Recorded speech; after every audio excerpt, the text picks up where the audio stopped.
परम सत्कार गुरु प्यारी सात संगत जी राधा स्वामी जी, आइए आपको एक बहुत ही खूबसूरत और यादगार पल के बारे में बताते हैं जी, जो परसों यानी कि 24 जुलाई को न्यूयॉर्क अमेरिका में हुए बाबा जी के सत्संग में घटा। ये वो पल था जिसने सारी संगत के चेहरों पर मुस्कान ला दी। हुआ यूं कि सवाल जवाब के दौरान एक हल्के फुल्के मूड में बाबा जी ने खुद हिमेश रेशमिया का फेमस और मज़ेदार गाना झलक दिखला जा गुनगुना दिया जी। संगत तो जैसे सुनते ही झूम उठी जी।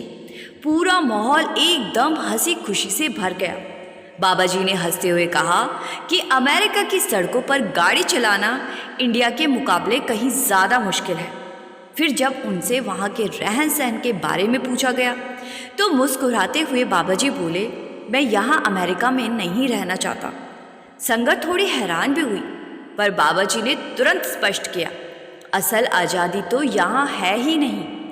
इस वीडियो में हम आपके साथ 24 जुलाई के उस सत्संग के कुछ बेहद अनमोल पल साझा करने जा रहे हैं जी, जिसमें वो मजाक या लम्हा, बाबा जी का गाया हुआ गीत और साथ ही संगत द्वारा पूछे गए सवाल जवाब भी शामिल है जी। तो वीडियो को शुरू करने से पहले आप सबसे मेरी हाथ जोड़कर विनती है, अगर आप चैनल पर नए हैं जी तो कृपया करके सब्सक्राइब ज़रूर करिए जी, और कमेंट में राधा स्वामी जी लिखकर अपनी हाजिरी ज़रूर दर्ज करवाएं जी। अब आइए बात शुरू करते हैं। एक बहन जी जो सबसे पहले बाबा जी के सामने खड़ी हुई, बेहद विनम्रता और प्रेम से उन्होंने कहा, बाबा जी आपकी दया हम सब पर हमेशा बनी रहे। मेरा पूरा परिवार ठीक है, मेरी बेटी भी ठीक है। थोड़ी देर रुककर उन्होंने आगे कहा, हाँ बस मेरी बेटी की थोड़ी सी दिक्कत है, लेकिन मुझे पूरा भरोसा है कि वो जल्दी ठीक हो जाएगी। फिर वो कहने लगी, बाबा जी मेरी बहन को भी कुछ परेशानियां हैं। इतना सुनते ही बाबा जी मुस्कुरा दिए और कहने लगे, बीबी जी अभी तो आपने कहा था कि सब ठीक है, अब बेटी को भी दिक्कत है, बहन को भी दिक्कत है। इस मजाक पर पूरी संगत मुस्कुराने लगी थी जी। इसके बाद बहन जी थोड़ा गंभीर होकर बोली, बाबा जी मेरी बहन के पति की मृत्यु बहुत पहले हो चुकी है। उसने अकेले दम पर अपने बेटे को पाला पोसा।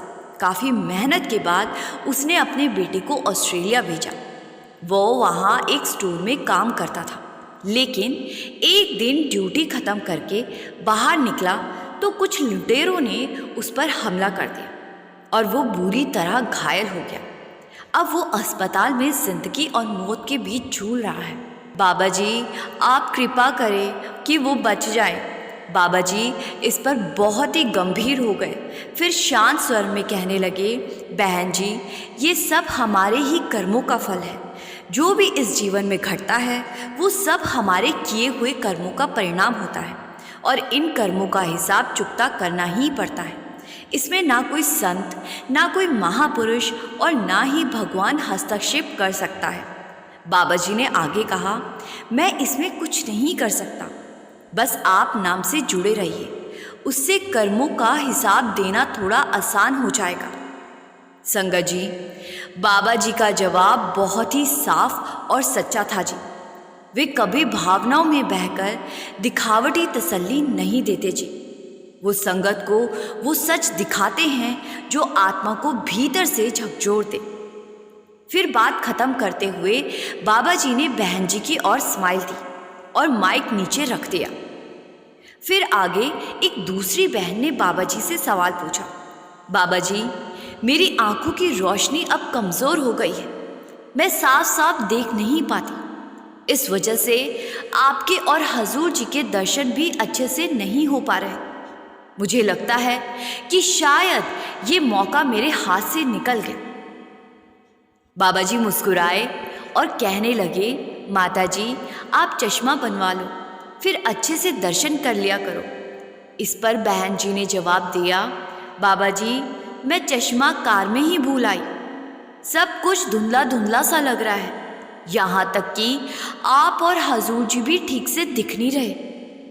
बाबा जी ने समझाया कि माता जी आपको बाहरी दर्शन करने हैं या अंदर से। फिर बाबा जी ने कहा, बाहरी दर्शनों से तो बस बाहरी आंखों को तसल्ली मिलेगी, अंदर के दर्शन से आत्मा को सुकून मिलेगा। फिर आगे एक बहन जी ने खड़े होकर बाबा जी से कहा, बाबा जी, सुबह जब आंख खुलती है तो मन में घर के कामों की लंबी लिस्ट घूमने लगती है। काम शुरू तो कर देती हूँ, लेकिन जैसे ही सब कुछ एक साथ सोचने लगती हूँ तो टेंशन घेर लेती है। एक अजीब सी घबराहट होने लगती है, दिमाग सुन्न हो जाता है, कुछ भी याद नहीं रहता, जैसे एकदम ब्लैंक हो जाती हूँ। फिर उन्होंने रूंधे गले से कहा, बाबा जी, ये चिंता अब मेरे ऊपर हावी हो गई है, मैं अंदर से बहुत परेशान रहने लगी हूँ। बाबा जी ने मुस्कुराते हुए ये सवाल हजूर जी की ओर बढ़ा दिया और इशारा किया कि इसका जवाब वही देंगे। हजूर जी ने बहन को बड़े स्नेह से समझाया, देखो बहन जी, सबसे पहली बात तो ये है कि हमें एक समय पर एक ही काम पर ध्यान देना चाहिए। जो काम हाथ में है पहले उसे पूरा करो। अगर सारे कामों का बोझ एक साथ दिमाग पर ले लेंगे तो खुद को ही थका डालेंगे। फिर ना कोई काम ढंग से होगा, ना ही मन शांत रहेगा। फिर उन्होंने सचेत किया, अगर हम लगातार तनाव में रहेंगे तो बीमार भी पड़ सकते हैं। इसीलिए ज़रूरी है कि पहले तय करो कि सबसे अहम काम क्या है और फिर एक एक करके हर काम को निपटाओ। धीरे धीरे सब कुछ सहज हो जाएगा। इसके बाद एक बहन जी पूछने लगी, बाबा जी, मेरे पति का बिजनेस ऐसा है कि उन्हें हर समय अपने काम पर ध्यान देना होता है। हम दोनों ही कभी एक जगह टिकते ही नहीं, कभी इधर तो कभी उधर। ऐसे में ना भजन हो पाता है ना सिमरन। रूहानी साधना छूटती जा रही है, मन बहुत व्याकुल हो गया है। इस सवाल का जवाब भी हजूर जी ने ही दिया जी। हजूर जी ने बड़ी सहजता और विनम्रता के साथ कहा, बहन जी, ये ज़रूरी नहीं है कि आप किसी निश्चित जगह पर ही भजन सिमरन कर सकते हो। आप जहाँ भी हो, अगर दिन में थोड़ा सा भी समय मिले तो उसमें से कुछ पल खुद के लिए ज़रूर निकालें। आप चाहे दुनिया के किसी भी कोने में हो, लेकिन रात को सोते ज़रूर है ना, बस वहीं से शुरुआत करें। अगर नींद से थोड़ा सा समय काट ले तो उस वक्त में भी सिमरन किया जा सकता है। हजूर जी ने आगे समझाया, भजन सिमरन ही आत्मा की असली खुराक है। बाकी सारे काम ज़रूरी है, लेकिन आत्मा को ताकत देने वाला एकमात्र जरिया यही है। फिर यही बहन जी थोड़ी भावुक हो गई और एक बड़ी प्यारी बात बताई। वो बोली, हजूर जी, आप मेरे सपने में आए थे, मैंने आपको सपने में देखा। हजूर जी मुस्कुराए और कहा, बहुत अच्छा। इसके बाद बहन जी ने बाबा जी की ओर देखा और कहा, बाबा जी, अब आप भी कुछ कहिए ना, आपसे भी तो बात करने का मन करता है। बाबा जी ने बड़े ही मजाकिया अंदाज में कहा, जिसने तुम्हारे सपने में आकर मुलाकात की है उसी से ही बात कर लो। ये सुनकर संगत बहुत हंसने लगी थी जी। फिर बहन जी हंसते हुए बोली, हजूर जी तो बस एक ही बार सपने में आए हैं, लेकिन आप तो बार बार आते रहते हो। बाबा जी हंसते हुए बोले, अब तो तुम मुझसे ईर्ष्या करने लगी हो। एक सपने में दर्शन क्या हुए, तुमने तो मेरा मुकाबला ही कर डाला। ये सुनकर पंडाल में हंसी की गूंज उठी थी जी। बाबा जी के मजाकिया अंदाज ने माहौल में ऐसा रंग भर दिया कि सभी संगत जन मुस्कुराए बिना रह न सके जी। संगत जी, जब बाबा जी विदेश यात्राओं पर जाते हैं, चाहे वो इंग्लैंड हो या अमेरिका, वहाँ की संगत से बहुत ही अपनत्व और हंसी मजाक के साथ संवाद करते हैं। और यही अपनापन भारत में भी देखने को मिलता है जी। जब जब मौका मिलता है, बाबा जी अपने खास अंदाज में हमें हंसाने का कोई मौका नहीं छोड़ते जी।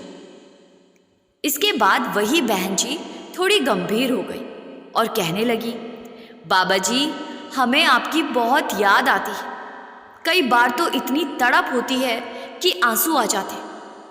आप ऐसा क्यों नहीं करते कि अमेरिका में ही स्थायी रूप से रहने लगे? अब तो हजूर जी भी आपके साथ हैं। भारत की जिम्मेदारी वो देख लेंगे। उन्होंने आगे कहा, आपके एक दो दर्शन से मन नहीं भरता, बार बार देखने का मन करता है। इंडिया के लोग तो बड़े ही भाग्यशाली हैं, जब चाहे आपके सत्संग में आ जाते, दर्शन कर लेते। लेकिन हमें तो यहाँ बहुत मुश्किल से ये सौभाग्य मिल पाता है। बाबा जी ने हंसते हुए उत्तर दिया, मैं अमेरिका में नहीं रहना चाहता। आप लोग सोचते हैं कि यहाँ बहुत आज़ादी है, लेकिन सच कहूँ तो वैसा कुछ भी नहीं है यहाँ। बड़े प्यार से मुस्कुराते हुए बाबा जी ने कहा, देखो इंडिया में कितनी खुली हवा है, मन में जो आए कर सकते हैं। वहाँ की आज़ादी की बात ही कुछ और है। यहाँ आप चाहे कितनी भी महंगी गाड़ी क्यों ना चलाओ, 50 की स्पीड से ही चलानी पड़ेगी। लेकिन भारत में वहाँ 120-130 की रफ्तार से गाड़ी भगाओ, कोई रोकने वाला नहीं है। ये सुनकर संगत फिर हंसने लगी थी जी। फिर बाबा जी ने मजाकिया लहजे में कहा, वहाँ गाड़ी चलाने का अलग ही मज़ा है। कभी कोई रेड़ी आ जाती है, कभी गाय बीच में टहलती मिल जाती है, तो कभी बच्चों की टांग सामने आ जाती है। ऐसा लगता है जैसे कोई मिशन पूरा कर रहे हो। ऐसे हालात में आदमी गाड़ी चलाना अच्छे से सीख जाता है। बाबा जी की ये बात सुनकर पूरी संगत जोर जोर से हंसने लगी थी जी। फिर बाबा जी ने इसी बहन से पूछा, क्या आपने कभी ट्रेन का सफ़र किया है? बहन जी ने सिर हिलाकर कहा, हाँ बाबा जी, किया है मैंने। बाबा जी हंसते हुए बोले, तो आपने देख लिया होगा इंडिया में कितनी खुली आज़ादी है। वहाँ तो लोग बिना टिकट के भी ट्रेन में चढ़ जाते हैं। उस सफ़र का अपना ही मज़ा होता है। ये कहते हुए बाबा जी खुद ज़ोर ज़ोर से हंसने लगे थे जी, और फिर सारी संगत भी ठाकों में झूम उठी थी जी। थोड़ी देर के बाद वही बहन जी थोड़ा भावुक हो गई और फिर से कहने लगी, बाबा जी आप यहीं अमेरिका में ही क्यों नहीं बस जाते? हमेशा के लिए यहीं आ जाइए ना। बाबा जी ने बड़ी नरम मुस्कान के साथ जवाब दिया, माफ़ करना बहन जी, लेकिन मैं यहाँ नहीं रह सकता। मेरा दिल तो भारत में ही बसता है। फिर आगे इसके बाद एक और बहन जी ने हजूर जी से सवाल किया, जी हजूर जी क्या चलते फिरते भी सिमरन करना ठीक है? मेरी सासू माँ कहती है कि हम कहीं भी हो, कुछ भी कर रहे हो, नाम जप सकते हैं। क्या ये बात सही है? हजूर जी ने बड़े ही स्पष्ट शब्दों में समझाया, जी देखिए चलते फिरते नाम जपने से एक साधारण सा आध्यात्मिक माहौल जरूर बनता है, लेकिन सच्चा लाभ तभी मिलेगा जब हम बैठकर शांत मन से पूरी एकाग्रता के साथ सिमरन करेंगे। चलते फिरते सिमरन में वो गहराई नहीं आ सकती जो आत्मा को चाहिए।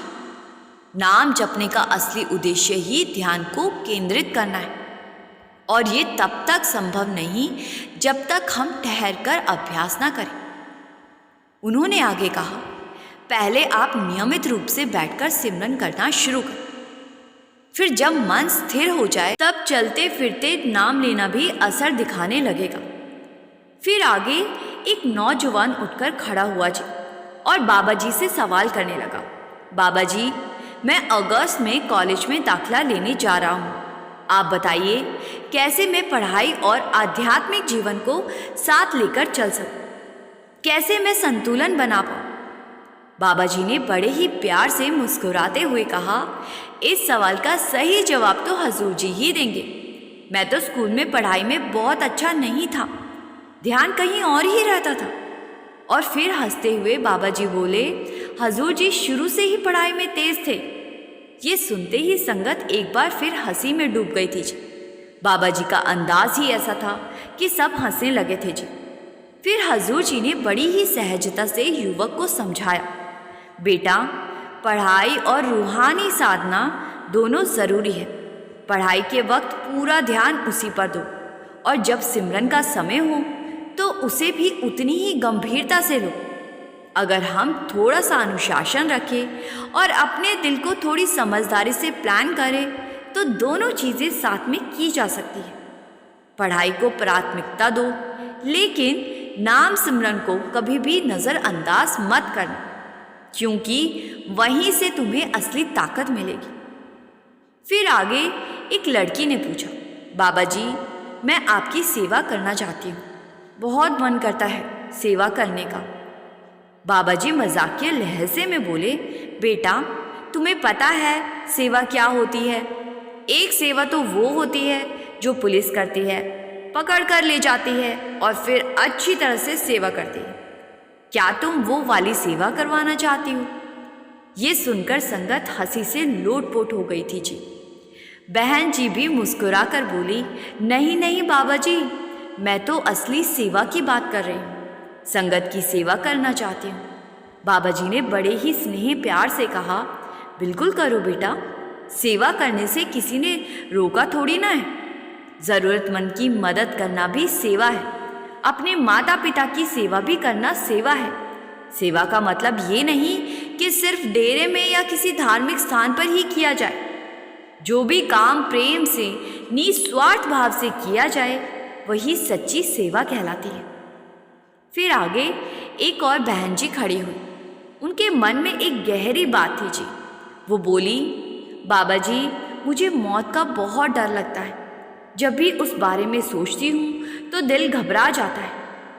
बाबा जी ने बहुत ही सौम्य और शांत स्वर में कहा, बेटा मौत से डरने की क्या बात है, एक दिन तो सबको ही जाना है। ये एक सच्चाई है जिसे कोई टाल नहीं सकता। फिर बाबा जी ने बानी की एक पंक्ति सुनाई, सबने सौरे वंजियाँ सब मुखलावन हार, और बोले, सोचो बेटा, अगर कोई अपने ही घर जाने से डरने लगे तो कैसी बात होगी। ये शरीर तो कुछ समय के लिए हमें किराए पे मिला है, पर हमारा असली घर तो मालिक का धाम है। जब शरीर छोड़ना पड़ेगा तो हम अपने सच्चे घर ही तो लौटेंगे।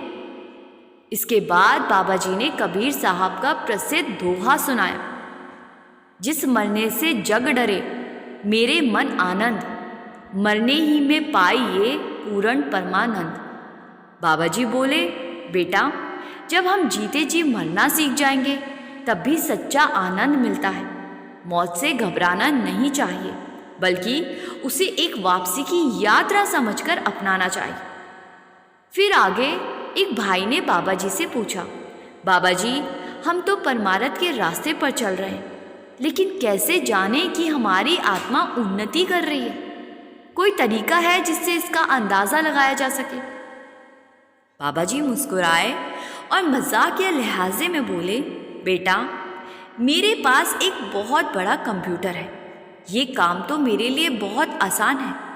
मुझे तो पलक झपकते पता चल जाता है कि किसने कितना सिमरन किया, किसने नहीं किया, किसने सेवा की, कौन कहाँ कहाँ तक पहुँचा है, किसका मन कहाँ डोल रहा है। मेरे कंप्यूटर में सब कुछ दर्ज हो रहा है।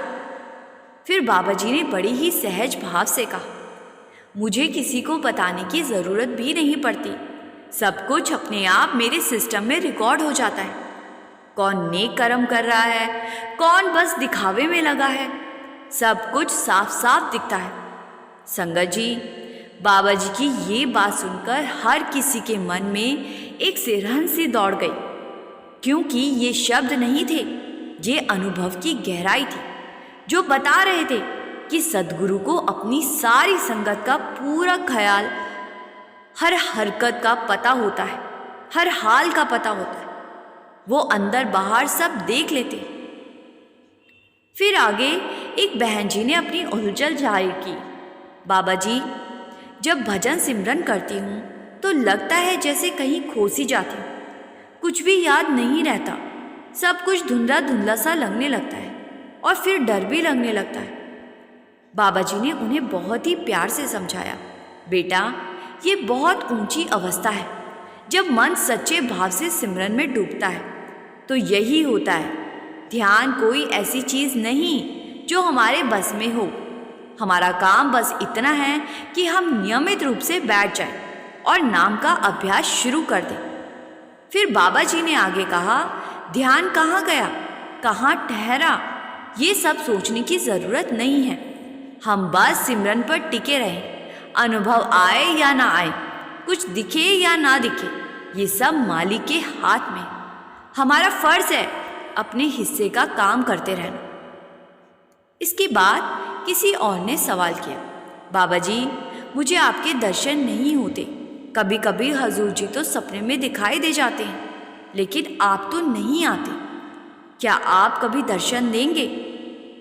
बाबा जी ने ये सुनकर जोर से हंसते हुए जवाब दिया, मैं क्या कोई छुपा हुआ खजाना हूँ जो लुका छिपी खेलूं? फिर हंसते हुए बाबा जी बोले, ऐसा करो, वो गाना गाओ, झलक दिखला जा, एक बार आजा आजा आजा, हो सकता है तुम्हारा काम बन जाए। इतना कहना था कि पूरा पंडाल हंसी से गूंज उठा था जी। संगत इतनी जोर जोर से हंसी कि कुछ पलों के लिए माहौल एकदम खुशनुमा हो गया जी।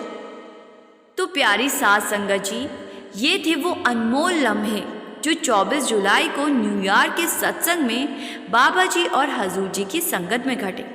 अगर आपको ये पल पसंद आए तो कृपया करके इस वीडियो को अपने दोस्तों और परिवार के साथ ज़रूर साझा करें जी, ताकि और लोगों को भी इससे लाभ मिल सके जी।